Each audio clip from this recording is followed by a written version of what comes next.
আজ অনেক সকাল সকাল ঘুম থেকে উঠেছি, যেহেতু মিস্ত্রি কাজে এসছে তো তার জন্য। আর মা ডাকাডাকি করছিল, বলল ওদেরকে চা করে দে। তো তার জন্য আমি ভাবলাম দাদাদের চা করে যেকালে দিয়েছি, একেবারে রান্নাবান্নাগুলো কমপ্লিট করে রেখে দিয়ে যাই। যেহেতু মায়ের হাত ভাঙা, মা তো করতে পারবে না, তো তার জন্য ভাবলাম আমি করে রেখে দিয়ে গুছিয়ে তারপরে বেরিয়ে যাব। এদিকে তো দুটো দাদারা কাজ করছিল, বাট আরও দুটো দাদা চলে এসছে জানলা লাগাতে, কারণ বাইরে তিনটে জানলা পুরো টোটালটাই খোলা ছিল, আর বৃষ্টি আসলে ঝাপটা আসলে পুরোটাই ভিজে যায়। তো তার জন্য ভাই বলল আগে আমি জানলা তিনটে লাগিয়ে নিই। আর এদিকে কাজ করছিল দাদাগুলো, আর ওদিকে জানলা লাগাচ্ছে ওর। আর আমি তো হিমশিম খেয়ে যাচ্ছি কোন দিকে যাব আর কোন দিকে যাব না, যেহেতু মাটি ফেলে পুরো উঁচু করে দিয়েছে। একবার এই ঘরে যেতে হচ্ছে, একবার ওই ঘরে যেতে হচ্ছে। আমি তো সকাল থেকে শুধু নাজেহাল হয়ে যাচ্ছি।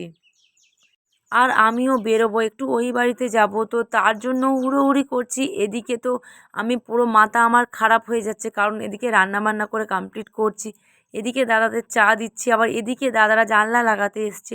তাদের কি লাগে না লাগে, তারা কি বলছে সেগুলোও শুনছি।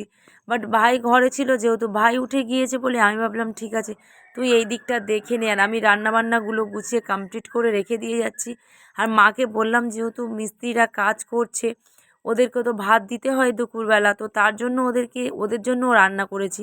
আর যেই দুটো দাদা জানলা লাগাতে এসে, ওরা তো জাস্ট লাগিয়ে দিয়ে চলে যাবে, আর দুটো মিস্ত্রি খাবে ভাত, তো তার জন্য গুছিয়ে রেখে দিয়ে এই সাইডটাতে এসছিলাম। এবার স্নানে যাব, আর আমি জানলাগুলো দেখছিলাম, খুবই সুন্দর হয়েছে, ব্যাপক লাগছে। তোমাদের কাদের কেমন লেগেছে অবশ্যই কমেন্টে জানিও। আর খুবই ভালো লেগেছে আমার জানলাগুলো। তো জানলাগুলো লাগালে খুব ভালো লাগবে, কারণ আগেও আমাদের এরকম সেম ডিজাইন ঘরের মধ্যে লাগিয়েছে দুদিকে। বাট ভাই বলল যে অন্য কোনো সিস্টেম, মানে অন্য কোনো ডিজাইন নেব না, বাট একই যেহেতু একটাই ঘর, একই রকম সব দিকটাই করব, তো তার জন্য সেরকম এনেছে। আর আমার তো খুবই ভালো লেগেছে, খুব গর্জিয়াস, ব্যাপক লাগছে জানলাগুলো, যেহেতু ঘরে লাগানো আছে, তো তার জন্য আমি আর দাঁড়ালাম না, যেহেতু আমাকে বেরোতে হবে, তো তার জন্য আমি স্নানটা করে নিলাম, নিয়ে বেরোবো।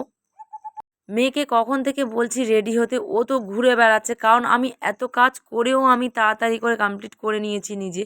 আর ওর তো এখনও হয় না, ও এটা করছে সেটা করছে, চানে যাচ্ছে, বসে আছে, গল্প করছে, এরকম তো করেই যাচ্ছে। আর এদিকে বেলাটা অনেক হয়ে গেছে, আর এই রোদে বেরোতে আমার ভালো লাগে না। রোদে বেরোলে আমার মাথা যন্ত্রণা করে, আর বাট ছাতা বইতে তো আমার একদমই ভালো লাগে না। কার কার ছাতা বইতে ভালো লাগে অবশ্যই কমেন্টে জানিও। আমি বৃষ্টি হলেও বৃষ্টিতে ভিজতে ভিজতে যাই, তবুও খুব একটা ছাতা ব্যবহার করি না। আমার যেন বিরক্ত লাগে ছাতা ব্যবহার করতে, বাট কেউ যদি ছাতা আমার মাথাতে ধরে যায় আমি তার সাথে যাব, ওটাই আমার ভালো লাগে। বাট আমি ছাতা ধরে নিয়ে যেতে আমার একদম ভালো লাগে না। তো দেখো আমি সব স্নান ধান করে একটু দুটো ভাত খেয়ে নিয়েছিলাম, তো ভাত খেয়ে এসে এই ঘরেতে ড্রেস পরতে এসেছিলাম। আর এদিকে দেখছি দাদাদের সমস্ত জানলা লাগানো কমপ্লিট হয়ে গেছে। অবশ্যই কমেন্টে জানিও কিন্তু কেমন হয়েছে। আর বেশি দেরি করব না, যেহেতু আমার দেরি হয়েছে, ট্রেন টাইম, তো তাড়াহুড়ো করে চলে যাব। আর দেখো এসে পেয়ে গেছি ট্রেন, আর বেশি টাইম নেই ট্রেনের, এক্ষুনি ছেড়ে দেব। আর টিকিট কাউন্টারে প্রচণ্ড হারে ভিড় হয়েছে, এত ভিড় তো এই টাইমটাতে হয় না, বাট কেন হয়েছে আমি তা জানি না, বলতে পারবো না। আমরা তো যা হোক করে ছুটে মুটে এসে ট্রেনটা ধরেছি, আর এই ট্রেনটা মিস হওয়া মানে আধা ঘন্টার ওপরে ওয়েট করতে হবে। আর মেয়েকে তো বকাবকি করছিলাম, কারণ ট্রেনে উঠতে আর 1 মিনিট পরেই ট্রেনটা ছেড়ে দিয়েছে, বাট উঠে না বসতে বসতে। তো তার জন্য মেয়েকে বারবার করে বলছিলাম যে দেখ কেমন ছুটতে ছুটতে এলি, একটু টাইম নিয়ে বেরোলে দুজনে কি সুন্দর ধীরে তিস্তে যাই।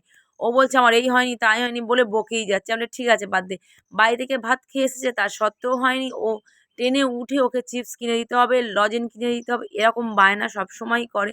মানে ও ট্রেনে বসে থাকলে চুপচাপ বসে যাবে না, ওকে সবসময় কিছু না কিছু কিনে দিতে হবে।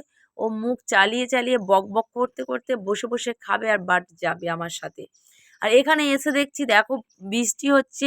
আমি তো ভাবলাম যে ছাতাটা আনলে ভালো হতো, তা মেয়ে তখন বলছে তো আনবো না, বইতে পারবো না, খুব তো বলেছিলে, এবার কেন ছাতা খুঁজছো তুমি? আমি বললাম দেখ এখানে বৃষ্টি হচ্ছে, সেই লেভেলের বৃষ্টি হচ্ছে ভাই, তাহলে চুপচাপ দাঁড়িয়ে পড়, বৃষ্টিটা থামলে নয় আমরা তারপরে যাব। আর তারপরে মেয়েকে বলছিলাম চল ওই সাইডটাতে গিয়ে দাঁড়াতে, কেননা আমাকে বৃষ্টি ভিজতে আমার খুব ভালো লাগে। তো কার কার বৃষ্টি ভিজতে ভালো লাগে অবশ্যই কমেন্টে জানিও। আর মেয়ে তো প্রচণ্ড হারে রেগে যাচ্ছে, মা দাঁড়িয়ে যাও দাঁড়িয়ে যাও, বৃষ্টি থামলে তারপরেতে যাব। আমি বললাম ঠিক আছে চল ওই সাইডটাতে গিয়ে দাঁড়াই। আর বৃষ্টি হচ্ছিল সেই লেভেলের বৃষ্টি, প্রচণ্ড হারে বৃষ্টি হচ্ছে, আকাশ ডাকছে।